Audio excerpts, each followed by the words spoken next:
அருண்ராஜுக்கு NEET தேர்வு பற்றி என்ன தெரியும்? ஒரு மருத்துவர் சார், அவரு மருத்துவராக இருந்தால் தெரியும், தெரியணும்னு அவசியம். அமைச்சர் சார் தெரிஞ்சுக்கணும், அமைச்சர் தெரிஞ்சுக்கணும், அவ்வளோதான். அவருக்கு நீட் தேர்வு பற்றி ஒரு அமைச்சராக இருந்துக்கிட்டு இந்த மாதிரி பேசுறதெல்லாம் வந்து அரசியல். முதல்ல நீட் தேர்வை பற்றி அவர் புரிஞ்சுக்கிட்டோம், அதுக்கப்புறம் அவர் பேசட்டும். அவர் விமர்சனம் பண்ணுறாரு, யார் விசிகா ஒருவேளை மறுபடியும் பேசி இழுக்கிறாங்க வச்சு அவர் டிஎம்கேக்கே போகிறாங்க அந்த டீம். இவர் என்ன பண்ணுவார், வன்னியரசு நான் சுயேட்சையாக இங்கே இருந்துக்கிறேன் நீ கிளம்புன்ட்டாருன்னா அவர் இருந்துக்குவார். விடுதலை சிறுத்தைகள் ஆதரவு வாபஸ் வாங்கிட்டு போயிடும். என்ன இன்னும் சூடு குறையில, திமுக ஆட்சியுடைய சூடு குறையில. ஊடகங்கள்லேருந்து எல்லாருக்கும் விசுவாசம் அப்படியே இருக்குது. அரசியல் கட்சியினருக்கே இருக்கா இல்லையா? முட்டை அரசு என்ன சொல்கிறாரு, நான் வீரபாண்டியன் என்ன சொல்கிறாரு, திரும்ப என்ன சொல்கிறார், அடுத்து பேசுவோம். அப்போ இந்த மாதிரி அந்த அவர்களுக்கே இருக்கும்போது ஊடகங்களுக்கு இருக்காதா விசுவாசம்? பண்ணுறாங்க. அப்போ இந்த மாதிரி பண்ணும்பொழுது அமைச்சர் அவர்கள் சென்னையில் என்ன நடக்குதுன்றதை பண்ண வேணாவா? போதைப் பொருள் வழக்கில் வந்து ஜான் பிரிட்டோ அவர்கள் மேலே வழக்கு பதிவு செஞ்சுட்டாங்கன்னு ஒரு தப்பான ஊடகம். ஏங்க ஜான் பிரிட்டோ மேலே தான் வழக்கு பதிவு பண்ணியிருக்காங்க. ஜான் பிரிட்டோன்றதாங்க போதைப் பொருள் கலத்து. ஜான் பிரிட்டோ தான் சார், அது எந்த ஜான் பிரிட்டோ அதை கேளுங்க.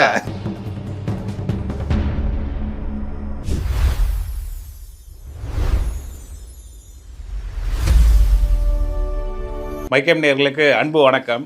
தாவேகாவுக்கு தாவிய 4 முன்னாள் அதிமுக எம்எல்ஏக்கள் மீது சட்ட நடவடிக்கை எடுக்கப்படுமா அப்படின்ட்டு சபாநாயகர் தரப்புலேருந்து பல விஷயங்கள் இன்றைக்கி அறிவிச்சிருக்காங்க. 21 பேர் தகுதி நீக்க வழக்கு மன்னிக்கப்படுது அப்படின்ட்டு சொல்லியிருக்காங்க. திடீர்னு விஜய் அவர்களை, அன்புமணி அவர்கள் வந்து சந்திப்பு, பல விஷயங்களை பற்றி பேசியிருக்காங்க. எங்கே பார்த்தாலும் மின்வெட்டு இருக்குன்ற சுச்சுவேஷனில் ஃபியூஸ் கேரியர்லாம் திருடி மாட்டின விவகாரம் அது ஒரு பக்கம் போயிட்டுருக்கு. இந்தியா கூட்டணியை வந்து சமீபத்தில் ஆலோசனை கூட்டம் வச்சாங்க. அது சம்மந்தமாக திருமாவளவன் அவர்கள் வந்து விமர்சிச்சிருக்காரு. இதை சார்ந்து இருக்கக்கூடிய விஷயங்களை பற்றி தான் இன்றைக்கி விரிவாக விவாதிக்க இருக்கும். வீடியோ ஸ்கிப் பண்ணாமல் பாருங்கள். வாங்க வீடியோக்குள்ளே போகலாம். வணக்கம் சார். வணக்கம் சார். தாவேகாவுக்கு ஆதரவு தெரிவித்த விவகாரத்தில் வந்து 25 பேரில் 21 பேரை வந்து மன்னிச்சு விட்டுட்டோம் அப்படின்ட்டு இபிஎஸ் தரப்பு மனு கொடுத்ததுனால அவங்க மேலே நடவடிக்கை இல்லை.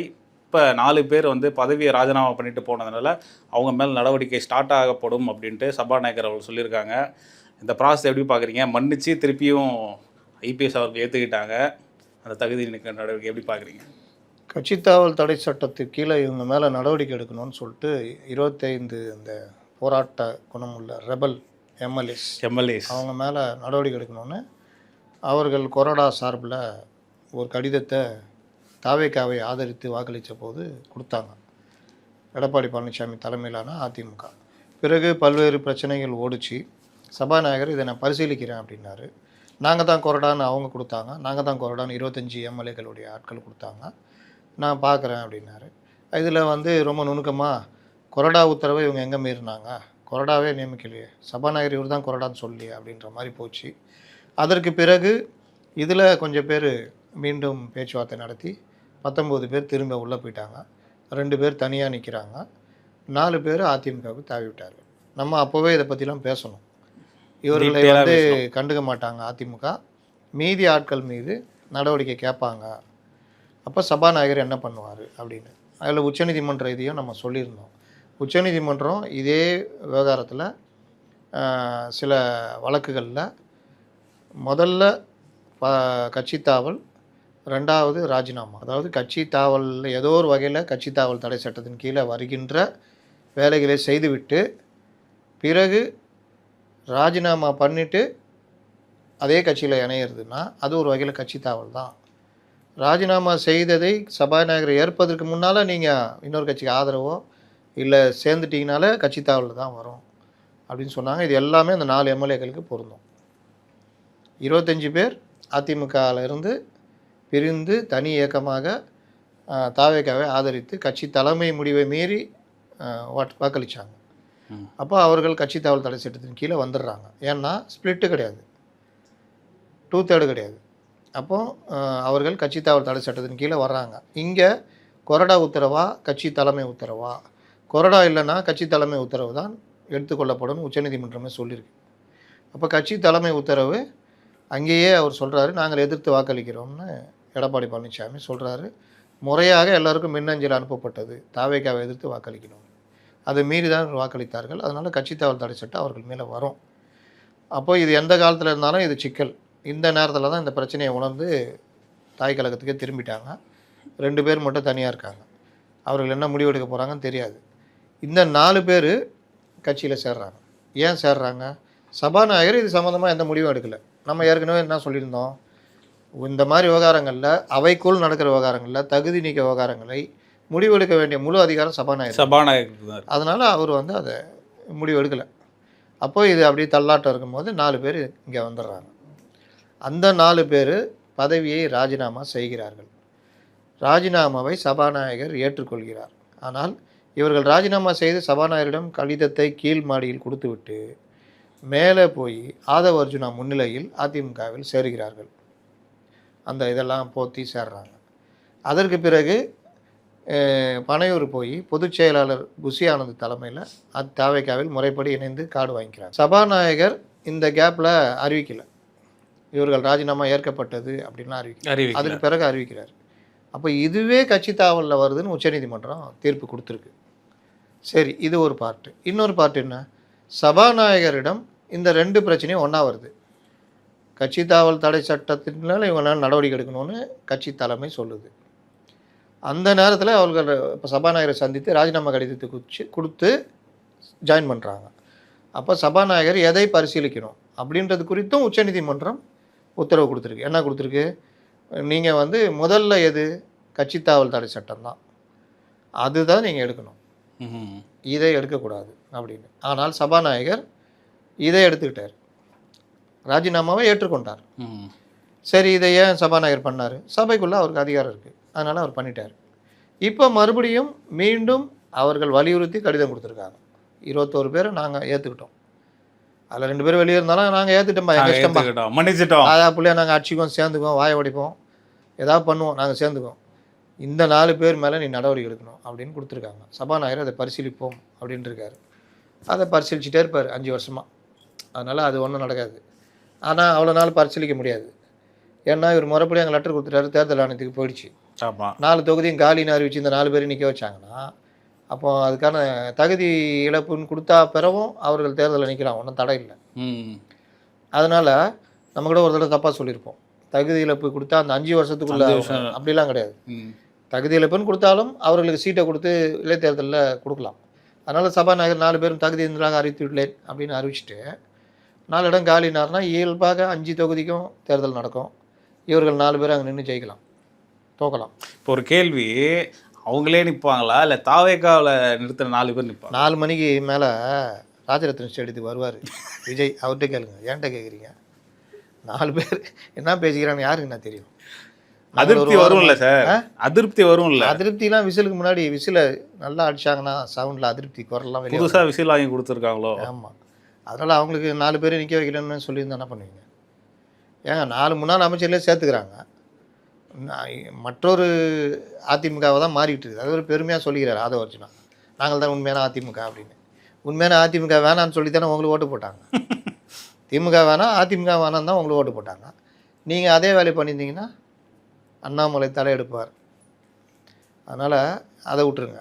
இப்போ இதில் இந்த 4 பேர் தகுதி இழப்பு அப்படின்னு அறிவிச்சிட்டு தேர்தல் முறைப்படி அமைச்சிட்டாருன்னா அந்த இது வந்து 4 தொகுதிக்கு தேர்தலும் அறிவிச்சிடுவாங்க, ப்ளஸ் 5 தொகுதி தேர்தல் வந்துடும், இடைத்தேர்தல்.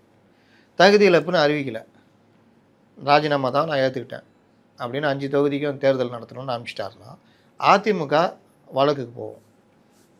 அப்படி போனால் வழக்கு முடியும் வரை 4 தொகுதிக்கு இடைத்தேர்தல் நடக்காது, ஒரு தொகுதிக்கு மட்டும் இடைத்தேர்தல் நடக்கும். இந்த 2 ஆப்ஷனில் ஏதாவது ஒன்று தான் நடக்கும். அதனால் என்னன்றது தெரியாது. அதிமுகவை பொறுத்தவரை யார் சார் இப்போதைக்கு கொறடா? ஏங்க அக்ரி கிருஷ்ணமூர்த்தி என்ன அதிமுக பொறுத்த வரைக்கும் கொறடா இல்லை சார். அனௌன்ஸ் பண்ணாமல் இருந்தது, இந்த சைடு இருந்தாங்க, இப்போ 2 பேரும் ஒன்றா இணைஞ்சிட்டாங்க. ஒன்றா இணைஞ்சே ஆகுதுங்க, 20 நாள் ஆக போகுது, 10 நாள் 15 நாள் ஆக போகுது. அவர் கொறடான்னு கொடுத்துட்டாங்க, தலைவர் துணைத் தலைவர்லாம் கொடுத்துட்டாங்க. அதான் இவர் அடுத்து 18 ஜூன் 18 கூடும்போது அதை அறிவிச்சு சேர்லாம் ஒதுக்கிடுவாங்க, தலைவர் துணைத் தலைவர் ஃபண்டில் சீட் கொடுத்துருவாங்க. அதெல்லாம் நடக்கும். அந்த நாகரிகம்லாம் இருக்கணும். அதெல்லாம் பண்ணலைன்னா இன்னும் அம்பலப்பட்டு போயிடுவாங்க. சரி சார், இப்போ இன்றைய சூழலில் வந்து தாவேகா ஆட்சி வந்து சிறப்பாக தான் இருக்குது, நல்லா தான் போயிட்டுருக்கு, 1 மாதத்துலேயே நல்ல விதமாக தான் ஆட்சி நடத்துகிறாங்கன்ட்டு அன்புமணி அவர்கள் வந்து இன்றைக்கி வந்து முதல்வர் விஜய் அவர்களை வந்து சந்திச்சுட்டு வந்து செய்தியாளர் சந்திப்பில் சொல்லியிருக்காங்க. மின்வெட்டு குறித்தும் பேசியிருக்காங்க. எப்படி பார்க்குறீங்க? திடீர்னு தாவேகா ஆட்சி நல்லா இருக்குன்னு அவர் வாயாலே சொல்கிறது. நல்லா இருந்தால் நல்லா இருக்குன்னு சொல்கிறது தாங்க அவருடைய. இல்லை, அவர் சமீபத்தில் அதுக்கு முன்னாடி வரையும் விமர்சிச்சுட்டு இருந்தார். குதிரை பேரம்லாம் நடக்குது. விமர்சனம் பண்ணுறாரு, தப்பை சொல்கிறாரு, நல்ல ஆட்சின்னு சொல்கிறாரு, ரெண்டாவது சொல்கிறாரு. ஒருவேளை துண்டு போட்டுறாரான்னு கேட்குறீங்களா? போடலாம். என்ன இப்போ அதுக்கு அவர் விமர்சனம் பண்ணுறாரு. யார்? விசிகா. ஒருவேளை மறுபடியும் பேசி இழுக்கிறாங்க வச்சுக்கோங்க. அவர் டிஎம்கேக்கே போகிறாங்க அந்த டீமு. இவர் என்ன பண்ணுவார்? வன்னியரசு நான் சுயேட்சையாக இங்கே இருந்துக்கிறேன், நீ கிளம்புன்ட்டாருன்னா அவர் இருந்துக்குவார். விடுதலை சிறுத்தைகள் ஆதரவு வாபஸ் வாங்கிட்டு போயிடும். இந்த மாதிரியும் நடக்கும். பாமக அவரெல்லாம் உள்ள வந்தால், இல்லை பாமக வாட்டில் அது வாட்டில் வருது, நாங்கள் வாட்டில் நாங்கள் இருக்கிறோம் அப்படின்னு இருக்கலாம். இல்லை பாமக ஒரு புது முடிவெடுத்து அண்ணாமலை கூட சேர்ந்து எதிர்க்கட்சியாக செயல்படும்னு இருக்கலாம். இல்லை இருக்கிற என்டிஏக்குள்ளே இருக்கலாம்னு இருக்கலாம். அது போக அதிமுகவும் சேர்ந்துருக்கலாம். விஜய் முதல்வராக தொடரலாம்.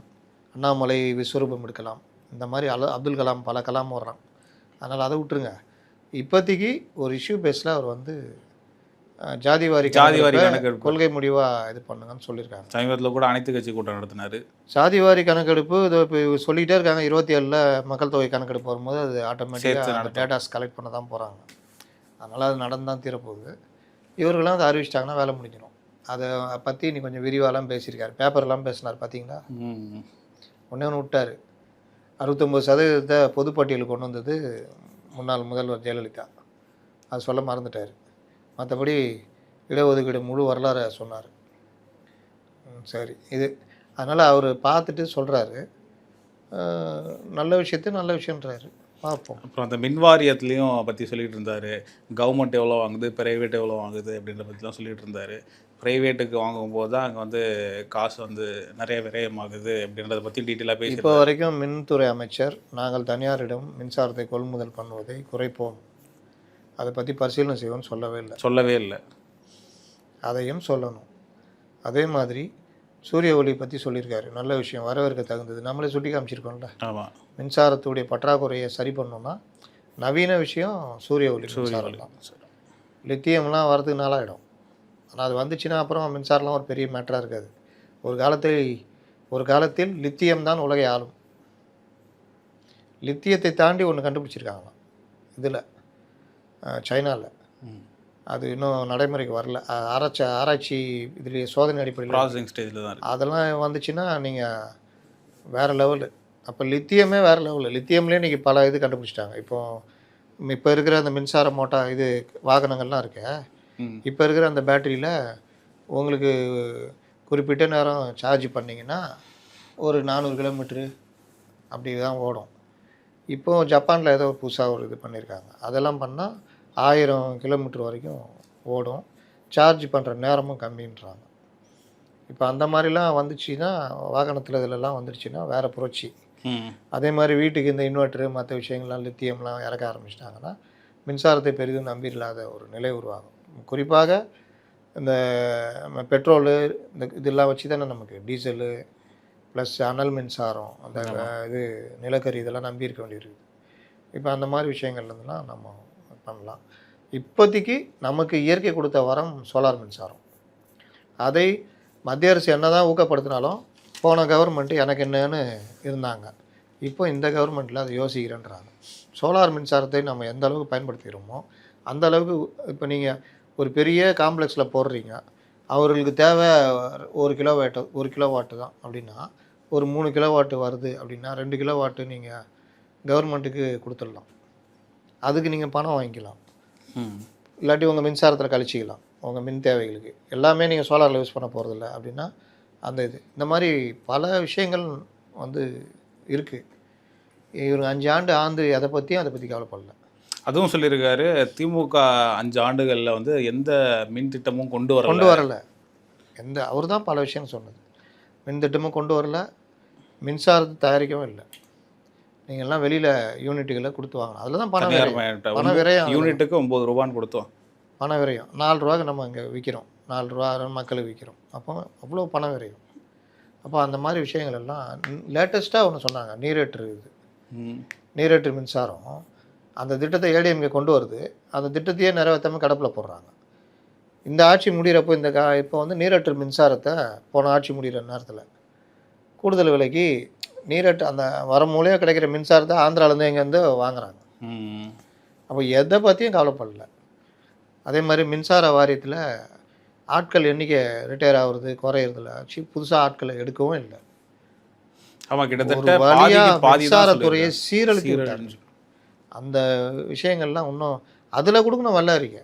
என்ன கேட்டால் சிடி நிர்மல்குமார் அவர்கள் மின்சாரத்துறையை எப்படியெல்லாம் பண்ணாங்கன்றதுக்கு வெள்ளை அறிக்கை கொடுக்கணும். ஏன்னா இன்றைக்கி சிபிஐ வழக்கு பதிவு கொள்முதல் டிரான்ஸ்ஃபார்மர் கொள்முதலில் சிபிஐ வழக்கு பதிவு பண்ணிடுச்சு. இனி விசாரணை போகும் பொழுது யார் யாரெல்லாம் இதில் சம்மந்தப்பட்டிருக்காங்கலாம் வெளியே வரும். விளக்கு தேய்ச்சா பூதம் வரும், வழக்கு போட்டால் இடி வரும் வரும், அதுலேயும் வரும். 379 கோடி ரூபாயில் அதை கொண்டு போய் எங்கேயாவது முதலீடு பண்ணியிருப்பாங்கல்ல, மணி லாண்ட்ரி பண்ணியிருப்பாங்கல்ல. கண்டிப்பாக. வெறும் 379 கோடி தானா, இல்லை வேறு ஏதாதா கூடுதலா அப்படின்றதுலாம் இருக்குது. அதனால் இந்த மாதிரி விஷயங்கள்லாம் மின்சாரத்துறை அமைச்சர் இவர்கள் எல்லோருமே என்னென்ன பண்ணாங்கன்றத வெளிப்படையாக பல விஷயங்களை கொண்டு வரணும். சட்டமன்றத்தில் அதிலெல்லாம் அறிவிக்கணும், பதிவு பண்ணணும். சட்டமன்றத்தில் இவர் எப்படி கரூர் விவகாரத்தை பதிவு பண்ணாங்களோ அது மாதிரி பதிவு பண்ணணும். புஷ்பா பட பாணியில் சோபா மாடல் ஆட்சின்னு பதிவு பண்ணார்ல, அந்த மாதிரி பதிவு பண்ணணும். அதெல்லாம் பண்ணால் தான் இது. இன்னொன்று, சென்னையில் குறிப்பாக வட சென்னை மத்திய சென்னையில் அதிக அளவில் மின்வெட்டு. அப்போ என்ன தான் பண்ணுறீங்க? 2 விஷயம். ஒன்று, மின்வெட்டு இருந்துச்சு. எப்போ? போன ஏப்ரலுக்கு முன்னாடியும் மார்ச் எல்லா இடத்துலையும் இருந்தது. ஆனால் ஊடகங்கள் அதை பெருசாக காமிக்கலை. இப்போ மின்வெட்டு நீங்கள் ஒரு விஷயம் பார்க்கலாம். நாய் கடிச்சதில்லை, நாய் எல்லா காலத்துலையும் தான் மனுஷனை கடிக்குது.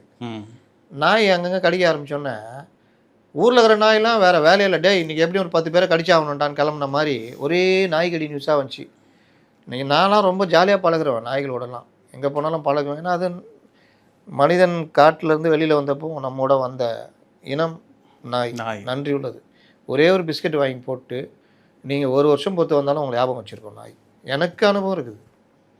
நான் இரவு நேரத்தில் அந்த பேப்பர் டிஸ்ட்ரிபியூஷனில் இருந்தப்போ ஒரு நாய்க்கு இந்த இது நம்ம லிபர்ட்டி தேட்டராண்ட தான் ஆந்திர ஜோதி பிரிண்ட் பண்ணிகிட்ருப்பாங்க. அங்கே நைட்டில் எடுப்போம். அது எடுக்கும் பொழுது அங்கே இருக்க நாய்க்கு நான் பிஸ்கட்டு இல்லை வேறு ஏதாவது வாங்கி போடுவேன். அதற்கு பிறகு நான் வேறு பேப்பர் இதுக்கு மாறிட்டேன், வேறு இதெல்லாம் சாட்சி அதுன்னு மாறிட்டேன். ஆந்திர ஜோதிக்கு டிரைவரில் அனுப்பிச்சிடுவேன், நான் வரமாட்டேன். ஒரு நாள் அந்த ரூட்டு டிரைவர் லீவுன்ட்டு நான் வந்தேன். நின்று பார்த்துட்டுங்கிறேன். அது நடந்து 2 வருஷம் ஆகிடுச்சு. 2 வருஷத்துக்கு அப்புறம் நான் அந்த ஏரியாவுக்கு வரேன். ஒரு நாய் நின்று என்னை பார்த்து வாலாட்டிகிட்டு இருக்குது. நான் அப்படியே பேசிட்டு இப்படி திரும்பி பார்க்குறேன். அந்த மற்ற டிரைவர் சொல்லணும்னா நான் ஞாபகம் இல்லையா இவர் தான் அவர் அப்படின்னு.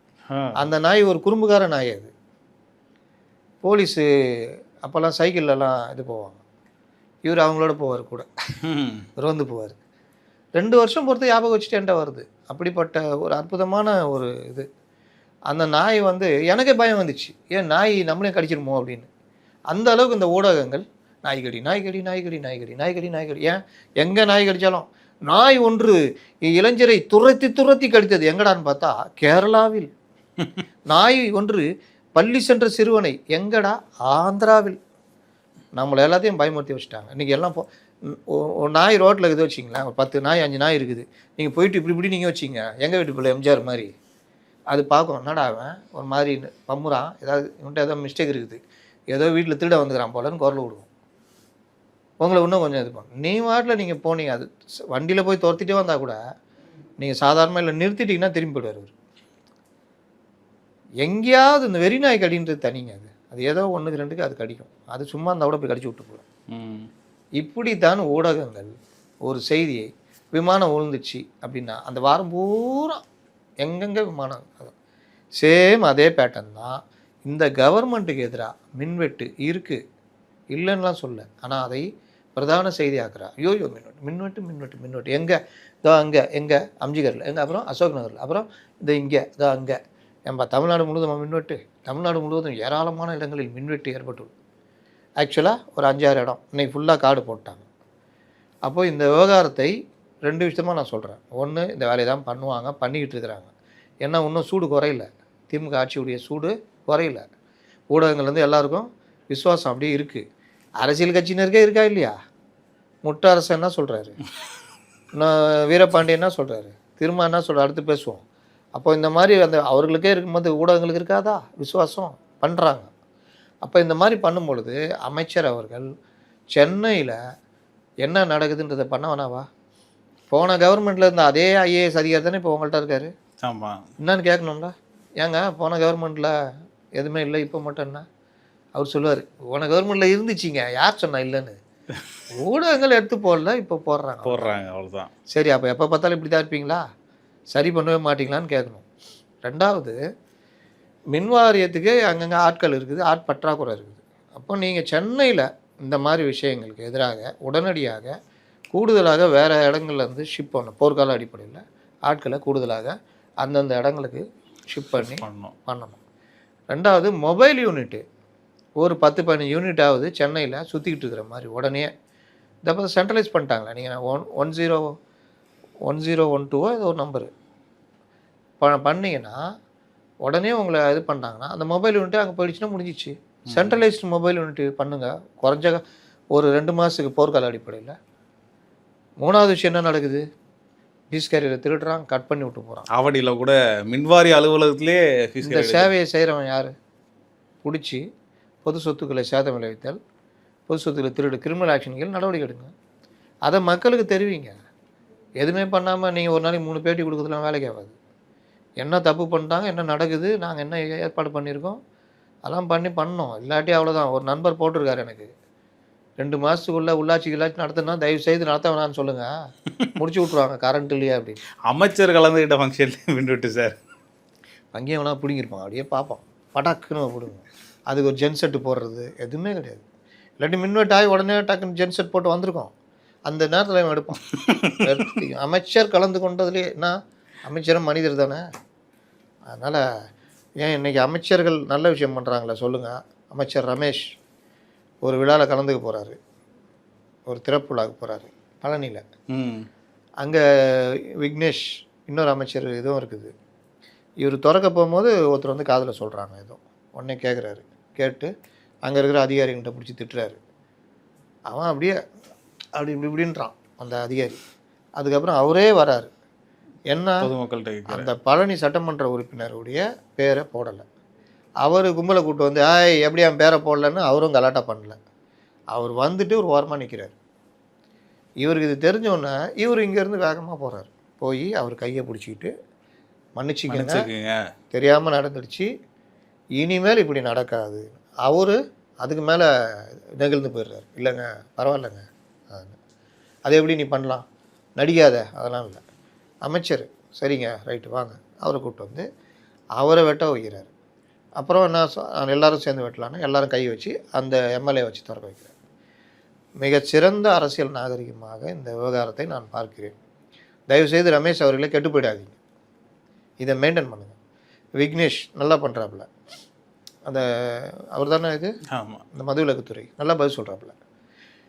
சிலர் அங்கே இங்கே இருக்கிறாங்க. அப்போ அவங்களெல்லாம் அந்த 6 மாதத்தில் விஜய் பார்த்துக்குவாப்புல. அந்த தூத்துக்குடிக்கு ஒருத்தர் இருக்கிறாரு, வண்டியை வேகமாக விட்றா அப்படின்ட்டு எஸ்கேப் ஆகிறாப்புல. No comments. முதல்ல நோ கமெண்ட்ஸில் இப்போ புது கமெண்ட்ஸ் வந்து வண்டியை வேகமாக வண்டியை ஏன் ஓடுறீங்க, தெரிஞ்சுக்கோங்க. மீன்வளத்துறையில் என்னென்ன பிரச்சனை இருக்குது, என்னென்ன கோரிக்கைகள் இருக்குது தெரிஞ்சுக்கங்க. அதிகாரியை கூட வச்சுக்கோங்க. இல்லாட்டி வழக்கமாக திமுககாரங்க பதில் சொல்லுவாங்களே, இது சம்பந்தமாக நாங்கள் ஆய்வு செய்து கொண்டு இருக்கிறோம், விரைவில் அந்த விவகாரம் சரி செய்வோம் என்பதை தெரிவிச்சுக்கிறோம். அவ்வளோதான். அப்புறமா போய் கேளுங்க, அவன் என்ன கேள்வி கேட்டான், என்ன விவகாரம்னு. இல்லையா துரைமுருகன் மாதிரி பண்ணுங்க. என்ன மீனவர் என்ன, இல்லைங்க அந்த 20,000 இல்லைங்க அந்த உதவித்தொகை, என்ன உதவித்தொகை, அட என்ன அப்போ எது கேட்டாலும் வடிவேல் மாதிரி திருப்பி கேட்டுனுங்க. அப்படி தானே அவர் கேட்பார், மேக்தாட்டு என்ன. அதனால் பண்ணுறாங்க. அப்போ அந்த ஒரு பண்பாடு, இந்த மாதிரி விஷயத்தையும் நம்ம பாராட்டி தான் ஆகணும். இது பரவட்டும், இந்த தீ பரவட்டும். அந்த அம்மா ஒரு அம்மா பண்ணாங்களே, இந்த மேயரும் அந்த அம்மாவும், நம்ம உடனே 2 பேருமே கண்டிச்சோம். இது சின்ன குழந்தைங்க சண்டை மாதிரி பண்ணாதீங்க. இந்தியா கூட்டணி மேலே அதிருப்தியில் திரும்ப சமீபத்தில் ஆலோசனை. திருமாக்கு அதிருப்தியா இல்லை இந்தியா கூட்டணி யார் மேலே அதிருப்தி? திருமாக்கு அதிருப்தி இந்தியா கூட்டணி மேலே. சமீபத்தில் ஆலோசனை கூட்டம் நடந்தது. ஆமாம், அதில் போய் திருமாவளவன் அவர்களும் கலந்துக்கிட்டாங்க. இன்றைக்கி சொன்ன மாதிரி அந்த இடமே ஒரு மாதிரியாக தான் இருந்தது. இட நெருக்கடி எங்கள் ஹோட்டலில் அப்படியே சம்சா சாப்பிட்ன டீ சாப்பிட்ன பேசலான்ற மாதிரி போட்டுக்கிறாங்க. அவர் காங்கிரஸை கண்டித்திருக்கிறார். காங்கிரஸ் தமிழ்நாட்டில் கூட்டணியை வந்து சரியாக கையாளலை, மாநில கட்சிகளை சரியாக கையாள மறிக்கிறது அப்படின்னு. சரி என்ன பண்ணுச்சு அப்படின்னா தாவேகா கூட போய் சேர்ந்துக்கிச்சு. ஓ நீங்கள் நாங்களும் அப்புறமா போய் சேர்ந்துக்கணும், நீங்கள் பண்ணது தானே காங்கிரஸும் பண்ணியிருக்குது. இருந்தாலும் தலைவர் பாவங்க, அவர் தொகுதியிலே தோற்று போய் தனியாக உட்காந்துக்கிறார். இந்த மாதிரி காங்கிரஸ் பண்ணலாமா? அவர் மனதை வேதனைப்பட வைக்கலாமா? நாங்களும் வேதனைப்பட வச்சோம், ஆனால் போய் சொல்லிட்டோம் அவர்கிட்ட. அவர் பார்த்து எங்களை அனுப்பிச்சி வச்சு, ஆறுலேருந்து அறுபது ஒரு ரஜினிகாந்த் தம்பி அனுப்பிச்சி வைக்கிற மாதிரி அனுப்பிச்சி வச்சார். போயிட்டோம். ஆனால் இவங்க அப்படி பண்ணல, சொல்லாமல் போயிட்டாங்க. ஒரு எம்பியை வேறு ஏமாற்றி வாங்கி போயிட்டாங்க. அதனால் அவர்கள் செய்தது சரியில்லை. மாநில கட்சிகளை மதிக்கவில்லை. ஏம்பா காங்கிரஸ் பொழைக்க வேணாவா? இன்றைக்கி வாழ்க்கையிலேயே இது ராகுல் எடுத்த முடிவில் நல்ல முடிவுன்னு கேட்டால் சொல்லுவேன். தாவேகோட கூட்டணி இல்லைங்க, அந்த ஆட்சி வரத்துக்கு பண்ண உதவி. கூட்டணி போனால் மட்டும் நான் 112 தானே. இங்கே சண்முகத்துலேருந்து எல்லாம் அப்படிக்கிறாங்க. நாங்கள் எங்கள் தலைவர் அங்கேங்கிறாரு, கொளத்தூரில் தோற்று போயிருந்தாலும் எங்களுக்கு அவர் தான் தலைவர். ஏன்பா கார்ல் மார்க்ஸ், ஜோசப் ஸ்டாலின், எங்களுக்கு முத்துவேல் கருணாநிதி ஸ்டாலின் தான் தலைவர். அப்போ ஜோசப் ஸ்டாலின் அவர் முதுபெரும் தலைவர். இப்போதைக்கு தலைவர் முத்துவேல் கருணாநிதி ஸ்டாலின் தான். அவரை விட்டு நான் வரமாட்டோம், எங்கள் கூட்டணி அதுதான் அப்படின்னு. காதர் மொய்தீன் எங்கள் தலைவர் வந்து அவர் தான். சிடிஆர் கொஞ்சம் பாருங்களேன், நோ எங்கள் தலைவர் அவர் தான். சொன்னதே சொல்லுங்கிறார். சரி, அப்புறம் யார்? சிபிஐ சண்முகம் என்ன சொன்னார்? அதான் அதே நிலைப்பாடு தான் நாங்கள். அதனால் நாங்கள் வந்து நீங்கள் பார்த்தீர்கள் என்றால் மார்க்சிய ஐயா ஆதரவு இருக்குன்னு இல்லைன்னு சொல்லி, நீ வாட்டில் மார்க்ஸ் என்ன சொன்னார், எங்கெல்ஸ் என்ன சொன்னார்னா நான் முடியாது. சரி நாங்கள் வந்து சொல்கிறோம், ரைட்டு. வேறு யார்? இவர் திருமா அதாகப்பட்டதுன்னு ஆரம்பித்தார். இல்லைன்னா நான் பேசிட்டு வரேன், நீ எப்படியும் கடைசியில் வருவேன் தெரியுங்க, நான் பாயிட்டு வரேன். இதான் நடந்தது. இந்த இழுத்த உடனே இது எல்லாம் எதுக்கு இழுக்கிறாங்கன்னு தெரிஞ்சு போச்சு. யார்? உறவுக்கு கை கொடுப்போம், உரிமை குரல் கொடுப்போம்னு சேராத கரங்கள் சேர்ந்து இணைந்த கைகள், இணையாத கைகள், இணைந்த 2 கைகள் நான்கானால்னு திரிசூலத்தில் வர 2 சிவாஜி மாதிரி எடப்பாடியும் ஸ்டாலினும் அப்படி பேச ஆரம்பித்தோன்னா ராகுலுக்கு நியூஸ் போகுது. அதற்கு பிறகு தான் அவர் அங்கே டெல்லியில் பேசுகிறார். என்னையா பண்ணுறீங்க? வழக்கம் போல் அப்படியே எப்போவுமே அசம்பந்தமாகவே இருப்பீங்க, அதே மாதிரியா இருப்பீங்க, நான் தான் அப்படிங்கிறேன்னு சொல்கிறாங்க. நீயுமா டெல்லி கட்சினாலும் இப்படி தானே. அங்கே பார் என்ன பண்ணுறான் உங்கள் சிஷியகோடிகள் சண்முகமும் அந்த வீரபாண்டியனும் எங்கள் தலைவர் ஸ்டாலின்றாங்க. ஆமாம் கரெக்டு தானே, எங்கள் தலைவர் ஸ்டாலின் தான். செத்து போன ஸ்டாலினை சொல்ல, உயிரோடு இருக்கிற ஸ்டாலின். உயிரோடு இருக்கிற ஸ்டாலினா? எந்த ஸ்டாலின்? முத்துவேல் கருணாநிதி. ஐயோ, ஜோசப் ஸ்டாலின் தான் எங்கள் தலைவர். அப்புறம் பாருங்கள், அங்கே 120 எம்எல்ஏக்களை வச்சுக்கிட்டு ஆட்சி அமைக்க போகிறாங்க. நல்ல விஷயம் தானே அவங்க? ஆனால் நல்ல விஷயமா? அந்த ஆட்சி அமைக்கிறதுக்கு சேர்த்து வச்சது யார் தெரியுமா? யார்? இங்கே டெல்லியில் இருக்கிறவங்க. அப்படியா அப்படின்னு. ஆமாம், இந்த மாதிரி வேலைக்கு துணை போகிறீங்களையா அப்படின்னா அப்புறமா ஐயோ அதெல்லாம் உடனே ஃபோனை போடு, சண்முகம் என்ன பண்ணுற தலைவரை, நீங்கள் சொன்ன மாதிரி அங்கே கூடியாகிறேன். ஏன்னா அவர் தானே 6 சீட்டு கேட்டால் கொன்றுவேன், 5 சீட்டு கேளு போதும் மாட்டிட்டு போனவர். அதனால் அவர் பேசி 4 பேரை இங்கே கொண்டு வந்தாங்க. அப்புறம் குஞ்சாலி குட்டியை பிடிச்சி நம்ம காதர் மைதினை கொண்டு வந்தாங்க. அதுக்கப்புறம் தலைவர் வேறு வழி இல்லாமல் எங்கள் வீட்டு பிள்ளை எம்ஜிஆர் மாதிரி அப்படி இப்படி தயங்கின்னு வந்து சேர்ந்தார். இல்லையா? உண்டா இல்லையா? இதில் ராகுலுடைய ரோல் எவ்வளோ பெரிய ரோல். அந்த கோபத்தை இவர் எப்படி வெளிப்படுத்துகிறார் பாருங்க. காங்கிரஸ் அவங்க திட்டுறாங்கல்ல, ஏறி அடிக்கிறாங்க. காங்கிரஸ் மேலே திமுகவுக்கு என்ன கோவம்னா, திரும்ப சொல்கிறேன், காங்கிரஸ் போனது கோவம் இல்லை, காங்கிரஸ் போயும் இங்கே ஆட்சி அமைக்கிற மாதிரி இருக்கிற வாய்ப்பை கெடுத்து விட்டார் பாருங்க ராகுல். அதுதான் கோபம். அதனால தான் ராகுல் மேலே கடும் கோபத்தில் இருக்கிறார்கள். ராகுல் அதுக்கு முன்னாடி இவங்க மேலே கடும் கோபத்தில் இருந்தார். ஞாபகம் இருக்கா? கூட்டணி வச்சு. அதனால் நீ கோச்சிக்கிறியா?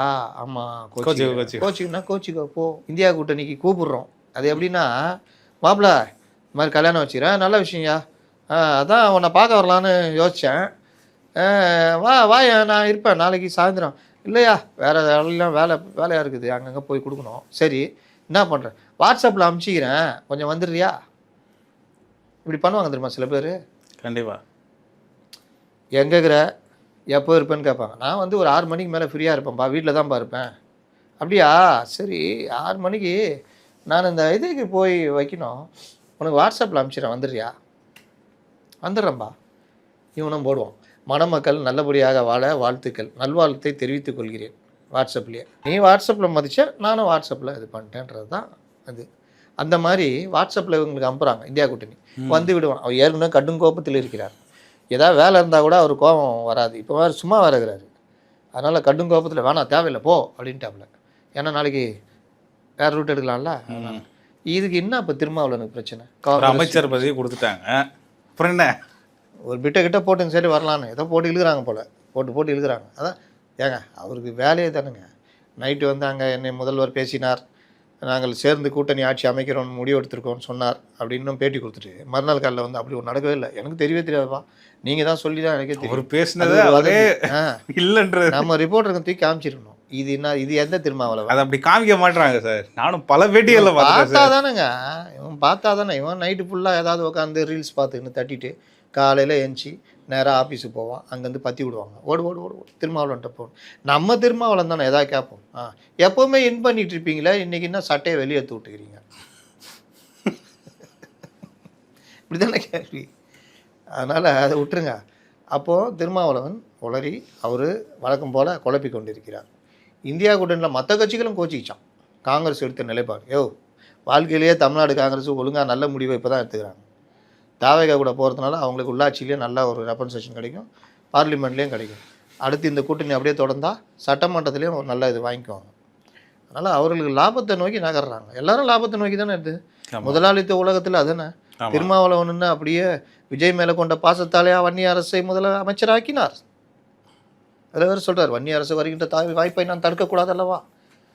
மேட்ருன்னா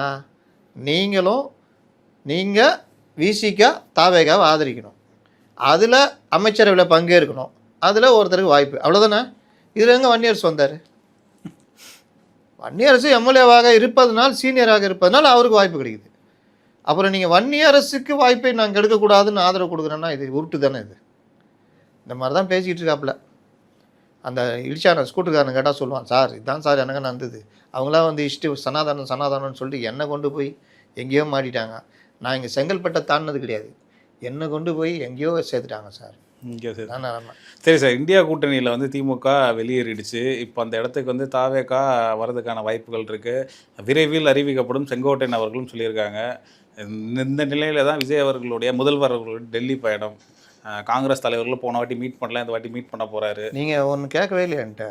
என்ன கேட்கல? இவர்கள் பதவி ஏற்று கரெக்டாக என்னோட ஒரு மாதம் 10ஆம் தேதி, ஒரு மாதத்தில் நாளைக்கு அலசலாமா? நாளைக்கு அலசுவோம். சாதக பாதகம் இருக்குது, நேர்மையாக அலசுவோம். இப்போதைக்கு இந்தியா கூட்டணிக்கு விஜய் தாவேகா தேவை. நாளைக்கு எம்பி சீட்டு மாற்றதுக்கு அதிகரித்து ஒரு 20-25 எம்பி வைக்கிறாங்கன்னா அவர்கள் தேவைப்படுவார்கள். இவர்களும் அதை நோக்கி நகர்வார்கள். ஏன்னா இவர்கள் பாஜக எதிர்த்தால் தான் இங்கேயும் அரசியல் பண்ண முடியும். அதனால் அதே நேரத்தில் பாஜகவோட தேவையான விஷயங்களில் கைகோர்த்து நிதிலாம் வாங்குறாங்க. நேற்று கூட செங்கோட்டையன் 1000 கோடி ரூபா வந்திருக்கு, முறையாக இதுக்கு பண்ணுறாங்கன்றாங்க. இந்த நீங்கள் நிதி ஆயோக கூட்டம் சொல்கிறீங்க, போகிறாரு. அவர் என்ன பேசுகிறான்றதையும் நாளைக்கு பார்ப்போம். நல்ல விஷயங்களே அவர் பேசி தனக்கான இதை வாங்கினார்னா நல்ல விஷயம். இது ஒன்று. இது இல்லாமல் இவர்களுடைய அந்த கூட்டணி இதை மெயின்டைன் பண்ணி இப்படியே கொண்டு போனாங்கன்னா, இன்னொரு அதிமுகவாக இல்லாமல் இன்னொரு திமுகவாக இல்லாமல் முறையாக நடத்தி கொண்டு போனாங்கன்னா உண்மையிலேயே இந்த அரசை அசைக்க முடியாது அப்படின்றதான் நிதர்சனம். சரி சார், போதைப் பொருள் வழக்கில் வந்து ஜான் பிரிட்டோ அவர்கள் மேலே வழக்கு பதிவு செஞ்சுட்டாங்கன்னு ஒரு தப்பான ஊடகங்கள். ஏங்க ஜான் பிரிட்டோ மேலே தான் வழக்கு பதிவு பண்ணியிருக்காங்க. ஜான் பிரிட்டோன்றதாங்க போதைப் பொருள் கலத்து. ஜான் பிரிட்டோ தான் சார், அது எந்த ஜான் பிரிட்டோ? அதை கேளுங்க, நீங்கள் அப்படி கேட்கக்கூடாது சார். ஜான் பிரிட்டோன்ற ஒரு லீமா ரோசாவுடைய தம்பி, ஆதவுக்கு உறவினர், அப்படி அவர் தான் போதை மருந்து கடத்தினார்னு போட்டு எல்லாம் செய்தி வருது. இது உண்மையா அப்படின்னு கேட்டால் இல்லை அப்படின்னு ஒரு பதில் வருது. இல்லை தான். நீங்கள் இவர்கள் எந்த அளவுக்கு போய் இதை வந்து பெருசாக கிளப்பி விட்றாங்கன்றதுக்கு இந்த ஜான் பிரிட்டோ விவகாரம் ஒரு பெரிய 100% ஒரு எடுத்துக்காட்டு. ஏன் சொல்கிறேன்னா, இவர்கள் இஷ்டத்துக்கு இந்த பொய்யை கிளப்புறாங்கல்ல, இது அப்பட்டமாக தெரியும் எல்லாருக்குமே, பத்திரிகையாளர்லேருந்து எல்லாருக்குமே தெரியும். ஆனாலும் தெரிந்தே திட்டமிட்டு பொய்யை பரப்புகிறாங்க. அதில் ஒரு முக்கியமான தொலைக்காட்சி ட்வீட்லாம் பண்ணிவிட்டு ட்வீட்டை அழிக்கிறாங்க. இன்னும் பலர் எனக்கு என்னென்னு பேசி வச்சுட்டாங்க. இப்போ எல்லாருக்கும் நோட்டீஸ் போகுது. ஜான் பிரிட்டோ வந்து அவர் பல்லாயிரம் கோடி அடித்திருக்கிறார். அதை வந்து முதலீடுகளாக வெளிநாடுகளில் அங்கு இருந்து பண்ணியிருக்காங்க. அவாலால் மாற்றிருக்காரு. இன்றைக்கு இருக்கிற ஒரு பொதுப்பணித்துறை அமைச்சரும் அவருக்கு ஒரு வகையில் உறவினர். அவருடைய மனைவி இது நல்லா இருக்குதாப்பா எவ்வளோ போகும் சார்? ஒரு 15,000 அசால்ட்டாக ஆச்சு தள்ளட்டும் சார். ரைட்டு, தலைப்பு நல்லா போடுங்க. ஆதவுக்கு செக்கு. இந்த ஜான் பிரிட்டோங்க ஆதவு ஏதாவது சம்மந்தம் இருக்குதா? ஆமாங்க, லீமா ரோஸு தம்பின்னாங்களே, அது உறுதியாக தெரியுமா உங்களுக்கு? ஏம்பா ஜான் பிரிட்டோ லீமா ரோஸு தம்பி, இதான் தெரியுமே. அவர் தான் போதை மருந்து கடத்திக்கிறாரு. அவர் தான் போதை மருந்து கடத்தினாருன்னு உங்களுக்கு தெரியுமா?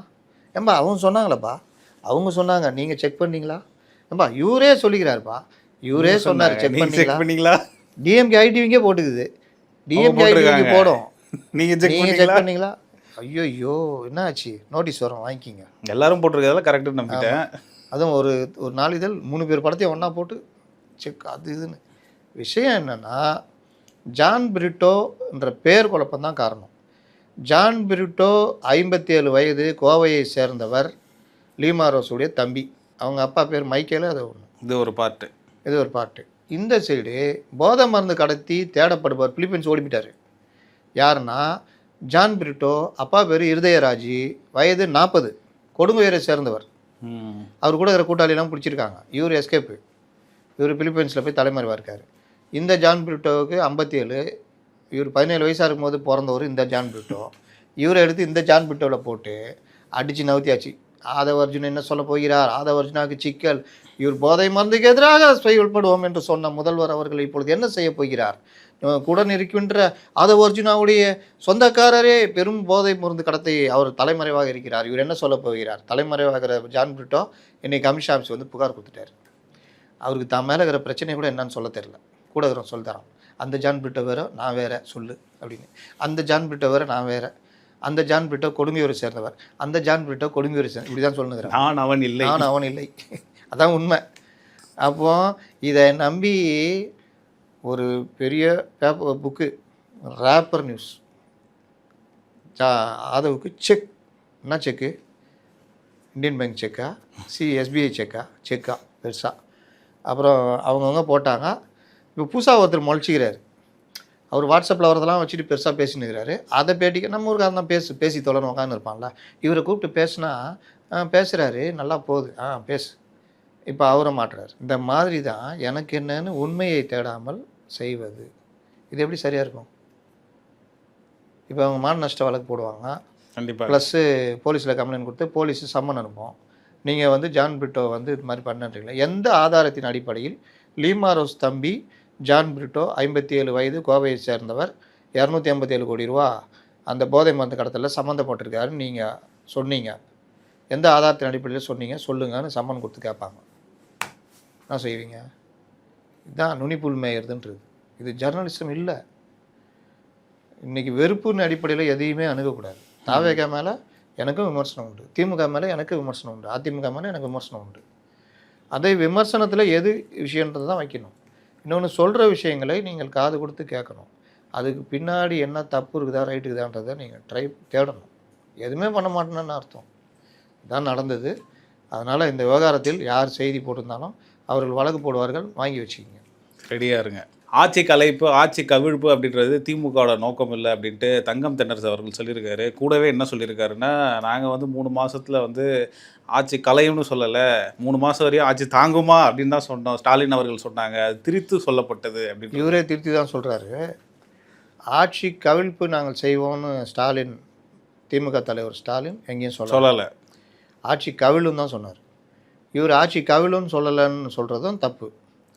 அவர் ஆட்சியை கலைப்போம்னு முயற்சி எடுப்போம்னு சொன்னதும் அந்த மாதிரி சொல்லலை. ஆட்சி கவிழ்ந்து விடும்னு அவர் சொல்லலைன்னு தங்கம் தென்னரசு சொல்கிறதும் பொய். இந்த ஆட்சி 6 மாதம் தான் நீடிக்கும், கவுந்துரும்னு பல மேடைகளில் அவர் பேசினார். பலரும் பேசியிருக்காங்க. வீரபாண்டியன் அவர்களே சொன்னார் சார், 3 மாதத்தில் ஆட்சி கவிழ்ன்னு சொன்ன ஸ்டாலின் அவர்கள் சொன்னது வந்து சொல்லாமல் இருந்திருக்கலாம். அதனால் அதெல்லாம் அவங்க ஊழியர் கூட்டத்தில் பேசினாங்க. நம்ம பேசினா, நம்மளுக்குள்ளே இருந்து பேசுனா ஓகே, ஷீட் கொடுப்பா அப்படியே படிச்சுட்டு போனால் அது சொன்னாங்களேன்னு தெரியாதுல்ல, அதுதான் பிரச்சனை. ஆனால் அதிமுக ஆட்சிக்கு நாங்கள் கவிழ்கல்ல முயற்சியில் நாங்கள் ஈடுபட மாட்டோம்லாம் சொல்லிவிட்டு ஓபிஎஸ் கொண்டு வந்த நம்பிக்கையில்லா தீர்மானத்தில் இவர் இல்லாதெல்லாம் சட்டையெல்லாம் கிழிச்சிட்டு போனார். ஞாபகம் இருக்குதா? ஓபிஎஸ் கூட கம்னுட்டார், என்னடா இது ஒரு மாதிரி ஆகுது அப்படின்னு. இவரு ஆச்சா பூச்சான்னு இவரை அப்படியே தூக்கி குண்டு கட்டாத்தின் வழியே போட்டாங்களே, கத்திரிக்கோல் வச்சு சட்டை கிழிச்சி எல்லாம் நடந்தது. அது நேராக போய் காந்தி செல்லில் போய் உக்காந்துட்டப்பில், சார் இங்கே உட்காந்தா கைது பண்ணுவாங்க. அப்படியே ரைட் கிளம்பு எல்லாம் அப்படியே கிளம்பி அங்கே போயிட்டார், வீட்டுக்கு போயிட்டார். அந்த மாதிரி ஒரு பெரும் போராட்டம்லாம் நடத்தினார். அது ஆட்சி கவிழ்ப்புக்கு தானே. அதனால் எல்லாருக்கும் ஆசை இருக்கும், வெளியே காமிச்சிக்க மாட்டாங்க. சரி சார், மக்கள் நீதி மையத்தில் கமலஹாசன் அவர்கள் வந்து யாருக்கிட்டையுமே சொல்லாமல் கொள்ளாமல் அறிவாலயம் போய் திமுக ஆதரவுன்னு சொல்லி 2 வருஷமாக கோமாவில் இருந்தாரா அந்த கோபிநாத்? எஸ்கேபி கோபிநாத் அவர்கள் வந்து கட்சியிலேருந்து வெளியேறி இருக்காரு. இன்றைக்கி வெளியேறினார். 2 வருஷமாக கோமாவில் இருந்தாரான்னு கேட்குறேன். அவர் எம்பி சீட்டு வாங்கினதுலேருந்து வயர் காப்போனா யூனிஃபார்ம்லாம் தச்சு போட்டு நின்னதுலேருந்து பிக் பாஸே தேவையில்லை. நான் எங்கள் பெரிய பிக் பாஸ் இருக்கிறாரு, நான் இங்கே இருந்தது வரைக்கும் என்ன தூங்கிட்டு கோமாவில் இருந்தாரா இல்லை எங்கே இருந்தார்? அது இப்போ ஒன்றும் இல்லை. ஒரு வேளை திமுக ஜெயிச்சிருந்தா இவர் தாவேக இதுலேயே இருந்தார். சார் இப்போ சைலண்ட் மோடில் இருக்காரா யார்? கமலஹாசன். வேறு என்ன தான் பண்ண சொல்கிறீங்க சொல்லுங்கள். நைஸாக படம் நடிக்க தான் போகணும். அது ரெட் ஜெயிண்ட் 2-3 படம் ஓகே சொல்லியிருப்பாங்க. இனிமேல் தான் என்னுடைய கலைப்பயணம். அவருக்கு கரெக்டாக அதுதான். இது தேவையில்லாத வந்தது தான் சிக்கல். பிக் பாஸ் பண்ணலாம், எனக்கு ரொம்ப பிடிக்கும் கமல்ஹாசன் பேசுறதுன்னு பிறந்தவர்ல, அதனால பேசினே இருப்பாரா, அதுங்க பயந்துருங்க. புக்கெல்லாம் ஏதாவது திருப்பி தப்பாக கேட்டாங்க வச்சுங்க, இவர் பேசுறதுல அவங்க தலைவா தப்பு பண்ணுறேன் தலைவா, அடுத்த வாரம் பாரு எப்படிக்கிறோம் பாரு அப்படின்ற மாதிரி. சரி சார், இப்போதைக்கு தமிழ்நாட்டை பொறுத்தவரை யார் சார் முதலமைச்சர்? ஏங்க என்னங்க இது நாங்கள் திடீர் கேள்வி. யார் கையெழுத்து போடணும் இப்போ ஒரு அரசு கோப்பில்? ஏங்க ஜோசப் விஜய். ஆனால் முதலமைச்சர் ஸ்டாலின் அவர்கள் அப்படின்ட்டு கையெழுத்து போடுறாங்களே சார். தாவேகாவை பொறுத்தவரை, அரசை பொறுத்தவரை, விஜயை பொறுத்தவரை அவர் தான் முதலமைச்சர். இந்த அதிகாரிகள் அடிக்கிற கூத்து இருக்குல்ல, அதுதான் இந்த மாதிரி. அதில் வந்து சமீபத்தில் போலீஸாருக்கு வந்து அந்த கையெழுத்து போட்டு, அதுக்கு முன்னாடியும் ஒரு இதில் மாறாமே இருந்தது ஜோசப் ஸ்டாலின். அது சாரி நானும் அந்த சிபிஐ எம்எல்ஏ மாதிரி முத்துவேல் கருணாநிதி ஸ்டாலின் சொல்லிட்டு, அந்த ஸ்டாலின் சொல்லிட்டு எம்கே ஸ்டாலின் இருந்துச்சு. இப்போ இதில் அந்த காவலர் கொடுத்த அந்த சர்டிஃபிகேட்லேயும் இருக்குது. அந்த லட்சத்தில் அதிகாரிகள் வேலை செய்கிறாங்கன்றது தான். அவர்லாம் பார்க்க மாட்டார், பார்த்தாருன்னா அன்றைக்கி முடிஞ்சிடும் கதை. இப்போ அன்புமணி அவர்கள் சொன்னது கரெக்டு தான். இவங்க வந்து நல்லா தான் இருக்காங்க ஒரு மாதம், அதிகாரிகள் தான் இன்னும் மாறவே இல்லை. அதிகாரி எப்படிங்க மாறுவான்? அவ்வளோ சீக்கிரம் மாற மாட்டாங்க. ஒன்று அடிச்சு துரத்தணும், இல்லை வேறு அதிகாரி போடணும். அவங்கக்கிட்டேயே சொன்னீங்கன்னா அது குரங்கு வேலையை தான் காமிச்சின்னே இருக்கும். அதனால் அதிகாரிகளில் நல்ல அதிகாரி இப்போ ஒருவேளை அந்த இதில் செயல்பட முடியாமல் இருக்கிறவங்க இதில் தங்களுடைய திறமையை காட்டுறதுக்கு டைம் கொடுத்தா செய்வாங்க. ஆனால் அங்கே உட்காந்து பெஞ்சு தேய்ச்சி பழம் நின்று கொட்டை போட்டுருந்தா இங்கேயும் அதே வேலை தான் பண்ணுவோம். இவங்களையும் சேர்த்து கூட்டு போயிடுவோம். அதனால பார்த்து உஷாராக இருந்துக்கணும், அவள் தான் சொல்லுவேன். இப்போ சிடிஆர் கூட என்ன இதை களையிறதுக்கு என்ன வழின்னு பார்க்கணும். விட்டுக்கிட்டே இருந்தாருன்னா அன்றைக்கி நாளைக்கு முதல்வர் கூப்பிட்டு கண்டிக்கிற அளவில் ஒரு அமைச்சர் ஆகிடுவார். அதனால் உறுதியாக இருக்கணும். அதுக்கு ஸ்பெஷல் யூனிட்டு எல்லாம் போட்டு சென்னையிலையாவது இந்த மாதிரி வர விடாமல் ஸ்பெஷல் டீமு, அந்த மொபைல் டீம்லாம் இருக்கும், அதெல்லாம் போட்டு அதிகப்படுத்தி போர்க்கால அடிப்படையில் சென்னையில் நாங்கள் பண்ணுவோம். ஏதாவதுனா எனக்கே ஃபோன் பண்ணுங்கள், செந்தில் பாலாஜி உருட்டினார்ல, எனக்கே ஃபோன் பண்ணுங்கள், நான் எடுக்கிறேன் அப்படின்னு. அந்த மாதிரிலாம் தான் பண்ணணும். சரி சார், தாவேகா வந்து திமுகவோட ரிப்ளிகா அப்படின்ட்டு பல பெயர் சொல்லியிருக்காங்க, நீங்களும் கூட சொல்லியிருக்கீங்க. அதான் நீங்களும் கூட சொல்லியிருக்கீங்க. அருண்ராஜ் அவர்கள் வந்து நீட் தேர்வுக்கு எதிரான சட்ட போராட்டம் தொடரும் அப்படின்னு சொல்லியிருக்காரு. நீட் தேர்வாக வரவேற்றீங்க நீங்கள். அருண்ராஜுக்கு நீட் தேர்வு பற்றி என்ன தெரியும்? ஒரு மருத்துவர் சார், அவர் மருத்துவராக இருந்தால் தெரியும், அவசியம். அமைச்சர் சார் தெரிஞ்சுக்கணும், இல்லை அமைச்சர் தெரிஞ்சுக்கணும், அவ்வளோதான். அவருக்கு நீட் தேர்வு பற்றி ஒரு அமைச்சராக இருந்துக்கிட்டு இந்த மாதிரி பேசுறதெல்லாம் வந்து அரசியல். முதல்ல நீட் தேர்வை பற்றி அவர் புரிஞ்சுக்கிட்டோம், அதுக்கப்புறம் அவர் பேசட்டும். மீண்டும் நிரூபிக்கிறாங்களா திமுகவோட ரிப்ளிகா அப்படின்ட்டு? திமுகவோட ரிப்ளிகா மட்டும் இல்லை, நமக்கு எதுவும் தெரிலன்னா திமுக சொல்லிட்டு போயிடலாம், பிரச்சனையே இல்லை. அப்படி அவனை நிறுத்த சொல்லு, நான் நிறுத்துறேன் அந்த மாதிரி. அதனால் முதல்ல அவர் நீட் தேர்வை பற்றி புரிஞ்சுக்கிட்டோம், அதுக்கப்புறம் மாநில பட்டியலுக்கு எல்லாத்தையும் கொண்டு வரதை பற்றி. அதான் இப்போ வந்து மருத்துவம் கல்வியை வந்து ஸ்டேட் லிஸ்ட்டுக்கு கொண்டு வரணும், தாவேகாவோட கொள்கை. அது 72லேருந்து சொல்லுங்கிறாங்க, 50 அவர் ஒரு பிறகுக்கு முன்னாடிலேருந்து சொல்லுங்கிறாங்க, இன்னமும் சொல்லிட்டு தான் இருக்காங்க. இப்போ சார் ரொம்ப அழகாக உங்கள் கருத்துக்களை பதிவு பண்ணீங்க. மீண்டும் ஒரு நேர்காணலில் சந்திப்போம். நன்றி சார். இந்த வீடியோ உங்களுக்கு பிடிச்சிருக்குன்னு நம்புகிறோம். மேலும் இந்த மாதிரி பல விஷயங்களை தெரிஞ்சுக்க மைக்கேம் சேனலில் தொடர்ந்து ஆதரிங்க. ஹை பட்டன் கிளிக் பண்ணி எங்களுக்கு சப்போர்ட் பண்ணுங்கள். மைக்கேம் என்டர்டைன்மெண்ட் சேனலுக்கும் தொடர்ந்து உங்கள் ஆதரவு கொடுங்க. மீண்டும் ஒரு வீடியோவில் சந்திப்போம். நன்றி.